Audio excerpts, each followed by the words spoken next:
Never really got into aviation until I got into the Navy.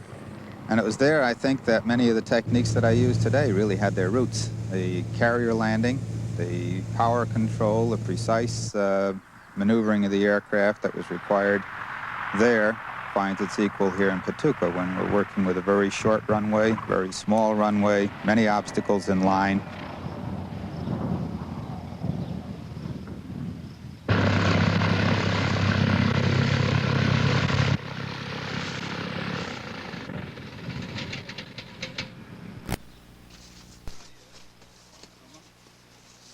We met Roy Johnsen in a remote valley of Honduras in the spring of '79.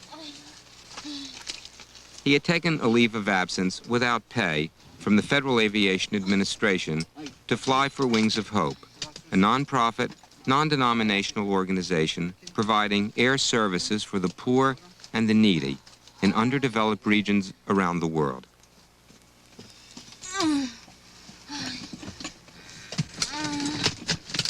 Okay, Ami. Otro poquito más. No voy a entrar más aquí. Ya. Bueno.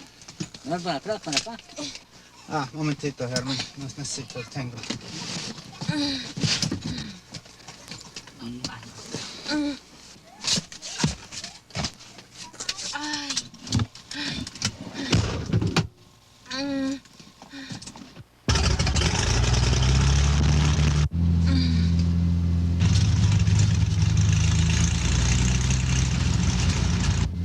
It was a year of hardship and isolation, scandal and near disaster. As Roy would tell us, before his work ended, all jungles are battlefields, and few volunteers measure up.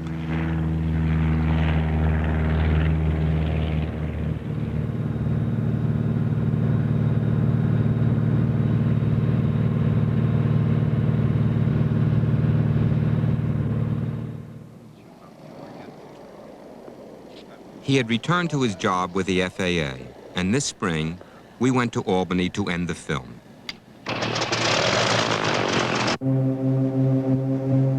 We asked him again about war. In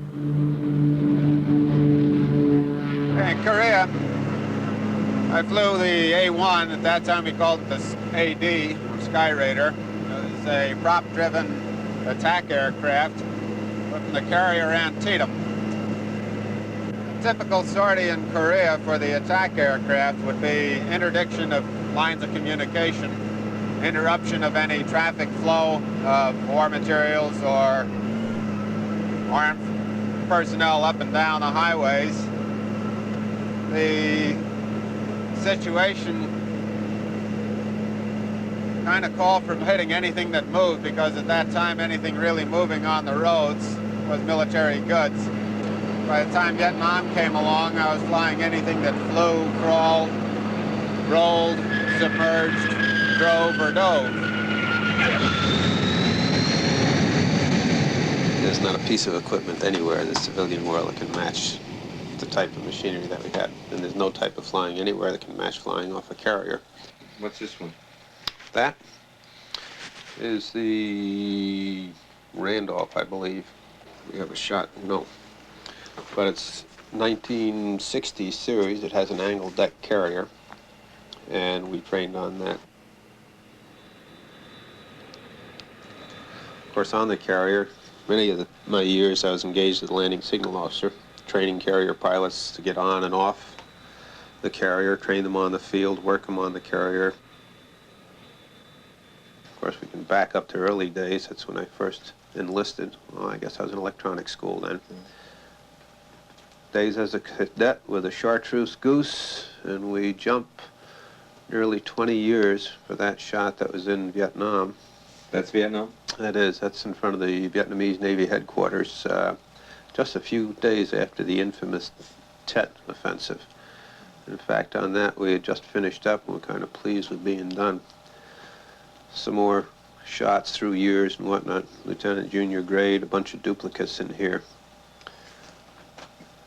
Post-Vietnam, Bronze Star, Wilma pinning it on in Norfolk, Virginia. some mug shots to put on the wall. And interspersed we have got some pictures from Honduras. That's Javier. That was at the despedida, the farewell party. The smile on your face, I haven't seen it since we got to Albany. Not that smile. Yeah, that smile is a Honduran smile. When I was absent from the jungle for 2 or 3 days, immediately there was a great concern. Is something wrong? Is something wrong? Are you coming back? And then when they'd hear the airplane the next day, they knew that their lifeline, in effect, was still intact.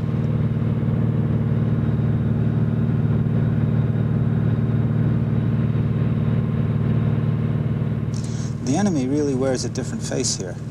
It's much the same type of battle.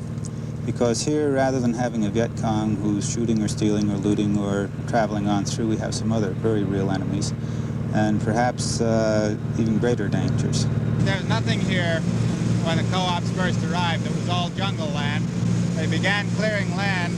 There's constantly an inflow of people coming in. We fly in anywhere from 30 to 50 families per month, coming to find a new frontier, a new home, a new chance at life, in fact, their first chance of life. The people are really their own people, and yet they're a result of hundreds of years of being oppressed perhaps by living conditions, by starvation, and their fight was highlighted perhaps in Choluteca, the southern part of Honduras, when they decided, you know, there's got to be a better way. And through leaders as Esteban, Lucas, and many others, they took their families from nothing to go to the jungle.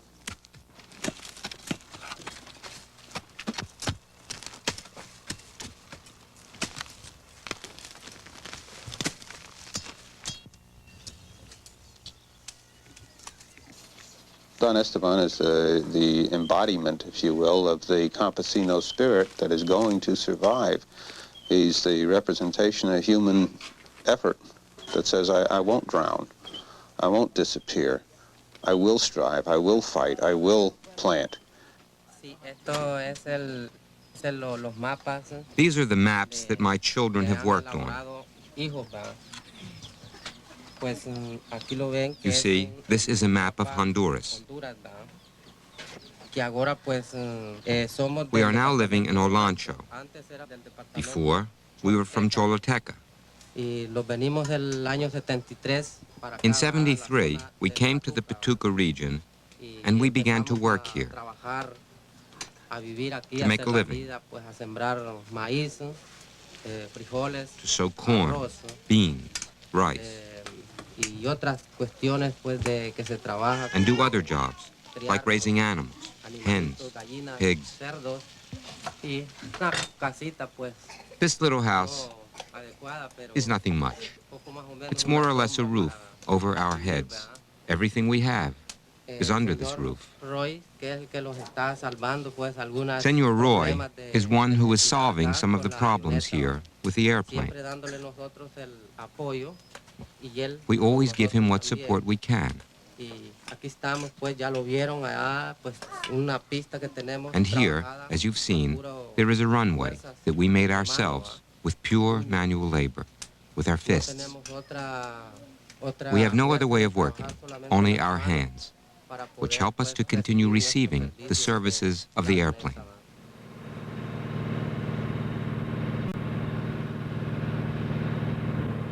Flying time from the valley to Santa Maria, the base of operations, is just under 20 minutes.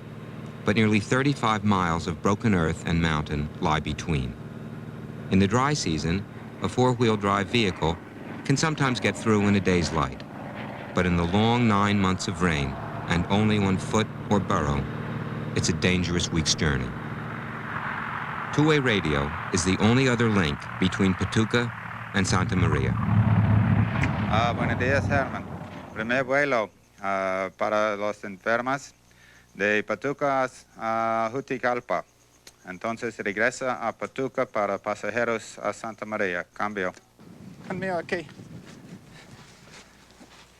Founded in 1962 by St. Louis businessmen to to help save a small Catholic medical outpost in Africa, Wings of Hope, though non-sectarian, is staffed and piloted by persons of missionary zeal. As a young man, Roy spent 2.5 years in a Protestant seminary. As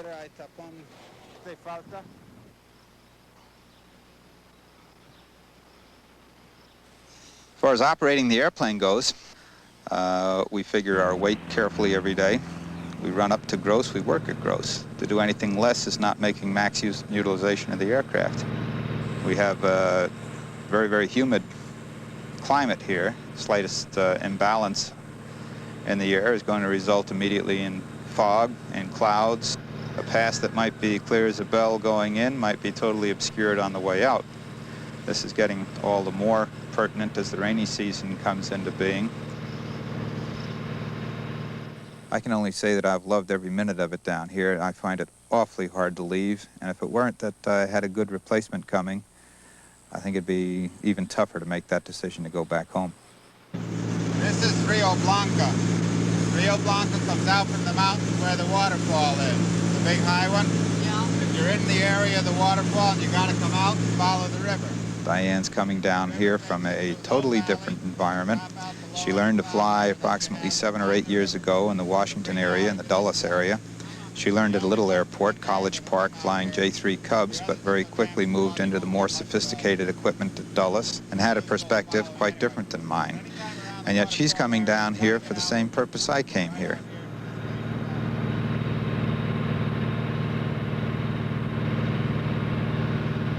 Coming into the ridge now. What elevation is the notch? There are no tower operators down here. There is no flight service that you can call for a weather brief. You're your own weatherman. It's hard to see till you're looking down it. Yeah, there you got it. You got your altitude, your speed, your setup.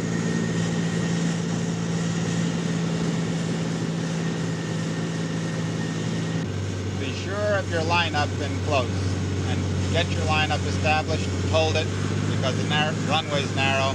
Yeah. If you don't have it, it's a go-around. Yep. Anytime you're on final in here or Santa Maria, the question you ask, am I ready for a go-around? Yep. Okay? We're going a bit to the low side. We're going to have to raise our altitude a little bit to clear those trees. The margin's narrow. You're going to clear those trees by about 10 feet vertically. On the center line, you're going to clear the trees on the left by about 15 feet.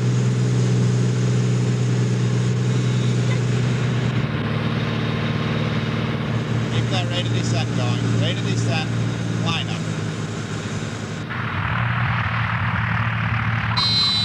Got it. Line up. Center line. Keep that center line. There you go. That's it. We've only got 1.5 feet on either side of the wheels when we're on the runway. So you really got to get that center line nailed down early and keep it right with you. You got it. Wide. Like 200-foot wide Dulles. Not quite. The center line at Dulles is wider than this. Herman, buenos dias. ¿Qué tal? Bien. I must gotta go get my Spanish put back together again.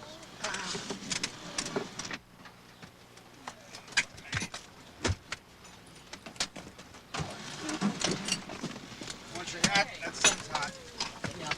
You got it.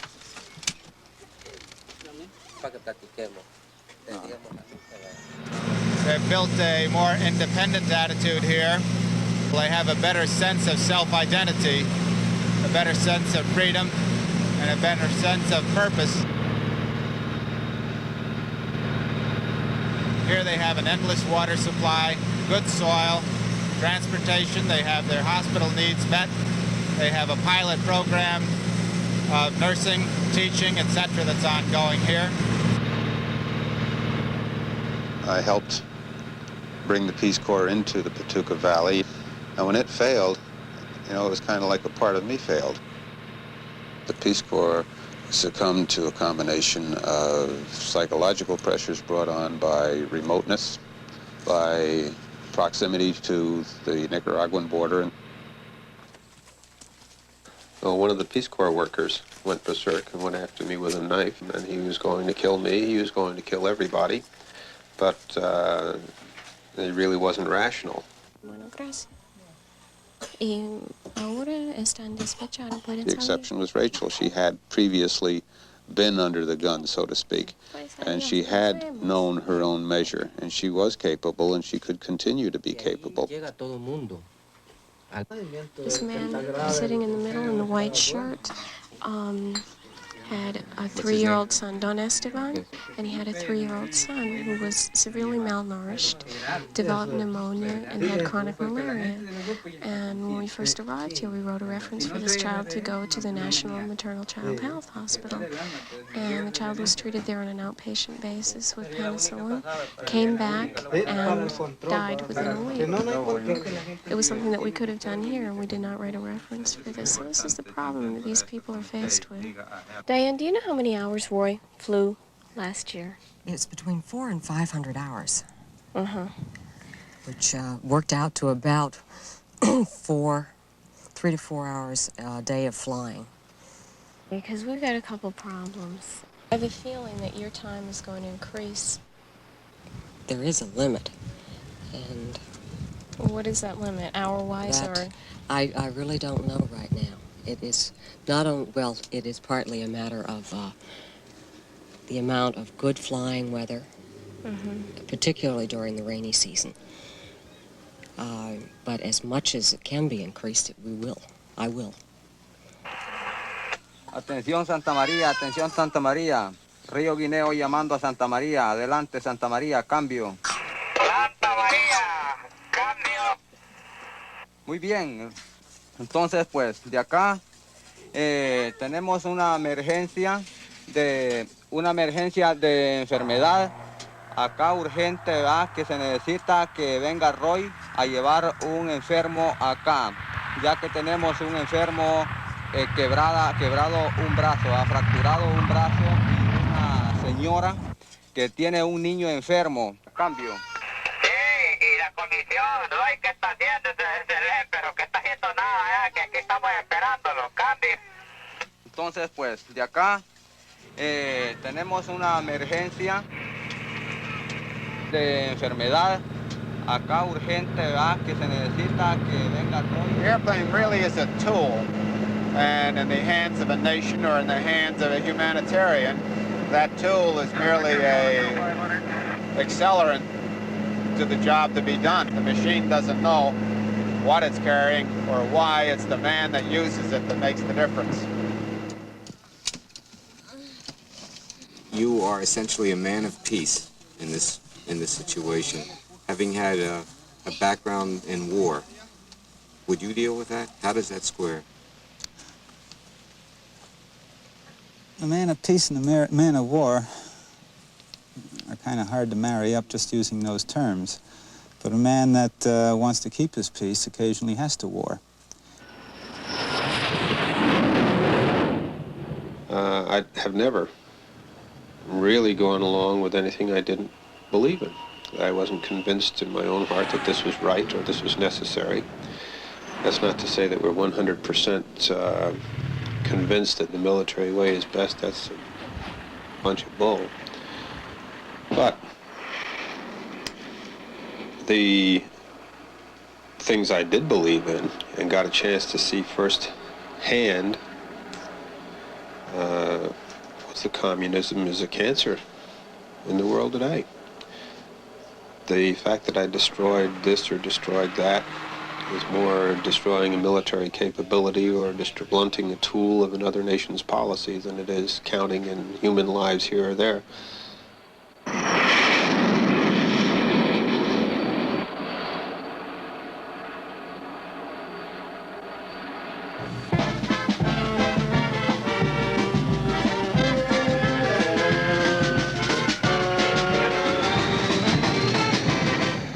It's easy to say, well, my life was on the same line, and I would have given this or would have given that.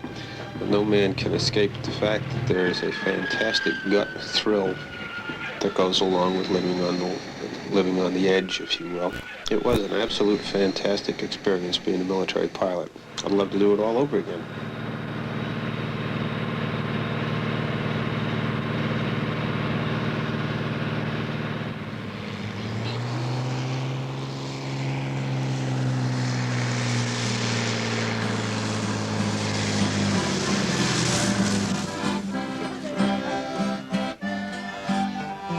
On a particular day that the cart arrived with watermelons, I'd flown in with pots and pans.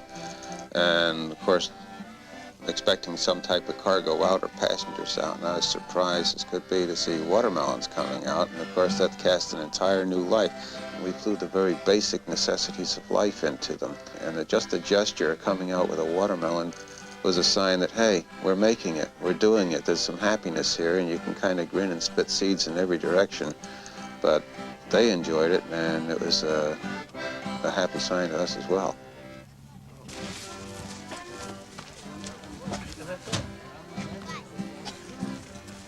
You leave a part of yourself somewhere, you can't really just leave it there. You got to go back, pick up that part. And Honduras has got a need, and I've got a yen, if you will, to go back and help fulfill that need. And I can still say today, I got more than I gave. Ah, ¿y medio cuánto? Dos. Dos, solo dos. Solo dos. Trabajar mucho por la finca, no estar en la casa, ¿ah? Felipe está en la casa mucho, ¿ah? Ah, está bueno.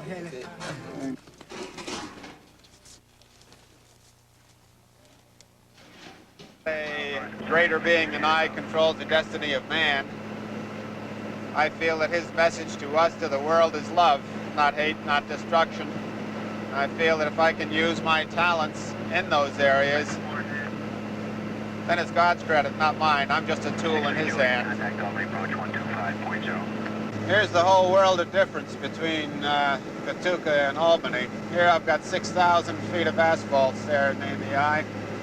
This is very nice as far as landing techniques go, but you know my heart and my fanny's back there at Katuka. We reminded him of the darkness that rode through the valley after we left. The Peace Corps in disarray, a volunteer on the rampage with a knife, and more. Roy's successor quitting, unable to take the pressure, the remoteness. We asked him if only men of war can bring off a mission of peace. Why didn't Diane? What happened to Diane? The jungle took over. She was good at this stuff. Diane had a different problem to face, and... Hey, so. We're identified and coming up.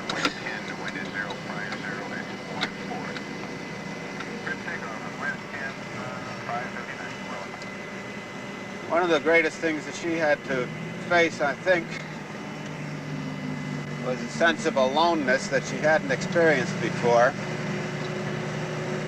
And I believe that probably generated a type of fear that she'd never faced before. She had pressures, perhaps, that I didn't have when I was there. The communications are so poor with Santa Maria and Honduras that you don't really know until long afterwards what occurred. I'm not really sure that Diane knows herself. There's just a collection of circumstances that Diane felt she would be best served and Wings of Hope best served if she terminated her time there. The technology we have here today is a different world. There it's absent. As you saw on final approach, we had all sorts of concrete. We had the tower to talk to. Approach control watched us with radar throughout our flight. They knew exactly where we were every moment, everything we did, every turn we made. In Honduras, Diane flying was not known to anyone except herself. And it's a great sense of aloneness that came in there. With her talent, with her background, with her sophistication, she had never encountered anything of that nature. And I think it was just a wise decision made to leave. What I really want to know about is, in the midst of all this happiness, and all this productivity, and all this humanitarianism, the Peace Corps was disintegrating. There was an awful lot of trouble and a lot of darkness. It was the jungle crowding, and taking people, of course that asks for an assessment of Peace Corps, but basically what happened in our little focal area, if you will, in Patuca, was that it was remote, it was tight living, it was hardly a cut above subsistence living. It was a life to which college graduates had not been exposed, had never known, and to take them out of their comfortable U.S. homes and put them into the jungle and ask them to lead and set example was just a little bit of a heavy strain. And the deprivation, the uncertainties of will tomorrow dawn or not, the Nicaraguan situation was growing. We rarely got any fresh news there, and occasionally it was news that was rather wild. Tanks are coming across the border type of thing. Of course, they never did, but the word of mouth had it that there they were. And that people were surveying invasion routes into Honduras. The government was edgy, the military was edgy, and of course, being out there without any news, Peace Corps workers were edgy. You got through this somehow, through war, through killing, and came out the other end. And I'd just like you to talk about that. How does one come through the other end? The light at the end of the tunnel type of thing? I don't really ascribe to saying there's a dim light and I'm working towards that light. I think the big question is, I told my son, it's not the problems that you have in life, it's what you do about them. And if it's divine guidance or interference or anything else that puts these problems in our way, I think the measure of a man is how he meets them, how he measures up to them. Some make it, some break it. And it's kind of like a rock in a stream. If you can't go over it, go around it, or move it, or just live with it. I think that if we can show God's love in our lifestyle and in our caring about others as God cared for us, we're on the way.